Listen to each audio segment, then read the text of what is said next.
Why I stopped hacking. For good. I grew up all my life glued to a computer.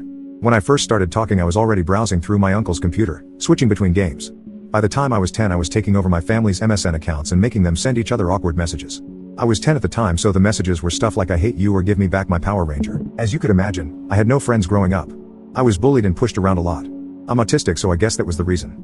I don't know, nor will I ever. My old man kept telling me I had to stand up for myself, that I had to show them I wasn't afraid. Truth is I couldn't fight back. I tried, but my punches were weak and my kicks would tickle. I spent the best part of 6 years thinking the only way I could fight back was by physically fighting them. Little did I know that the world I grew up in, the virtual world, was about to become the second life for everyone. From here on, my mistakes started to pile up. I was 16, everyone was using Facebook, Twitter, whatever what was popular, people flocked to it. I had a main bully, as you could say, Brock. Brock was the definition of an asshole. I guess it made what I did to him easier to live with. Brock loved to brag.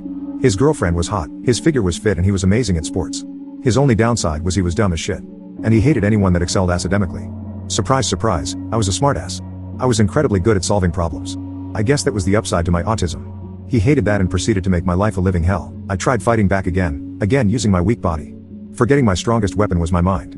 One day I was browsing Facebook and found Brock as a suggested friend. He was in my world and suddenly, something clicked. I created a burn account, jazzed it up and made it look legit.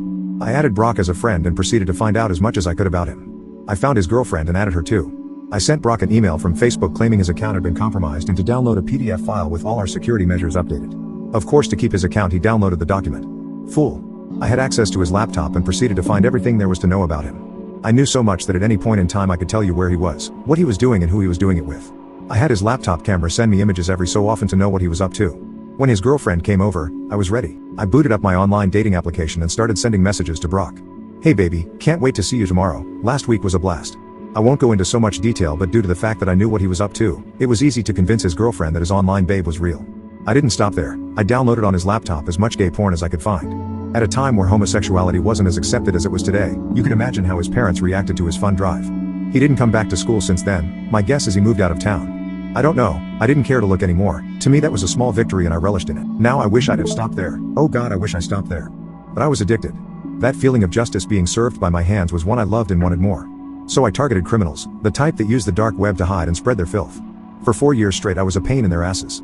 Pedophiles, rapists, heavy drug dealers, you name it. If they were online, I was making their lives a living hell. I thought I was being smart, I thought I was hiding myself pretty well. But fuck man, something was following me every step of the way. And it would soon tell me. I woke up one morning as any normal day, made eggs and toast for breakfast with a glass of orange juice. Booted up my desktop and browsed Reddit. The usual was on, guys complaining that something was overpowered, something was underpowered, the game designers weren't listening. The usual morning chuckle. Then I heard a ping, the Facebook Messenger notification sound. Funny, I didn't open Facebook yet. Maybe I did and forgot?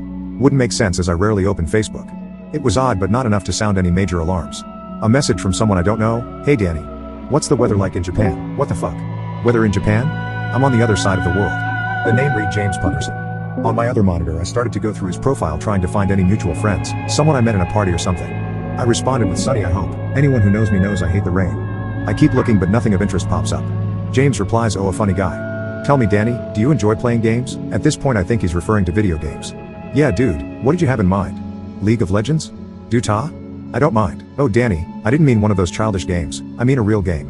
You know, the type that involves putting one's life on the line." I let out a chuckle. Someone probably hacked my Facebook account, added this weird ass account and is now trolling me. This isn't a joke Danny, I take these games extremely seriously. Okay what?